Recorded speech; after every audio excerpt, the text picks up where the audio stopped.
Bonjour, ici Message Lumière de la famille Myriam. Aujourd'hui, nous fêtons la fête de Saint-Barthélemy et la tradition l'identifie avec Nathanaël de l'Évangile de Saint-Jean. Puis aujourd'hui, je te propose d'entrer dans le cheminement de Nathanaël. Parce que dans l'Évangile, on nous rapporte comment Nathanaël, c'était un juif authentique.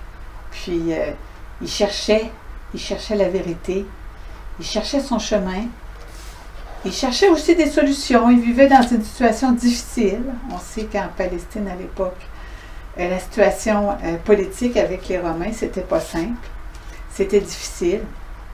Puis il cherchait, puis il priait. Mais voilà que son ami Philippe vient le trouver, puis lui dit, « Nous avons trouvé le Messie.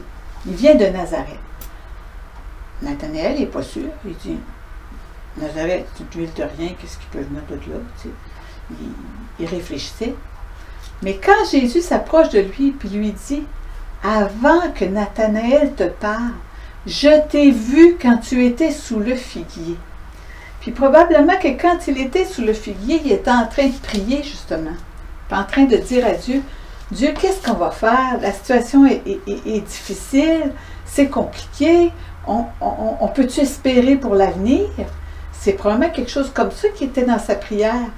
Tu vas-tu nous laisser sans aide? Tu ne feras pas quelque chose, Dieu? Mais lui, il ne savait pas encore que Dieu s'était incarné, que Dieu avait donné un chemin. Le chemin, c'est Jésus. Jésus, il est le chemin, la vérité et la vie. C'est lui qui nous le dit. Dans Saint-Jean, ça nous est rapporté. Alors, Nathanaël a fait une expérience incroyable. Puis le Seigneur veut tous nous conduire à faire cette expérience. L'expérience du regard de Jésus. Quand tu étais sous le figuier, je t'ai vu. Et pour Nathanaël, ça a été... Toute sa vie a été changée, puis il a été un disciple fervent de Jésus. Parce qu'il a fait l'expérience de son regard, puis il a compris que Jésus était le chemin, que Jésus était le Messie, que Jésus était celui qui nous est envoyé pour qu'on puisse espérer le royaume, qu'on puisse espérer de vivre avec Dieu, d'être des enfants bien-aimés de Dieu pour l'éternité. C'est pas rien. Je te souhaite aujourd'hui de faire cette expérience du regard de Jésus qui te voit, qui entend, qui voit ta prière, qui te voit dans ce que tu as de tes aspirations les plus profondes. Jésus te voit. Puis, quand Jésus te voit, ça veut dire qu'il te prend avec lui. Tu es en route avec lui. Puis, continue de prier, que tu ressentes la présence de Dieu ou non, c'est plus important. Parce que Dieu, Jésus te voit quand tu pries. Il te prend avec lui sur son chemin.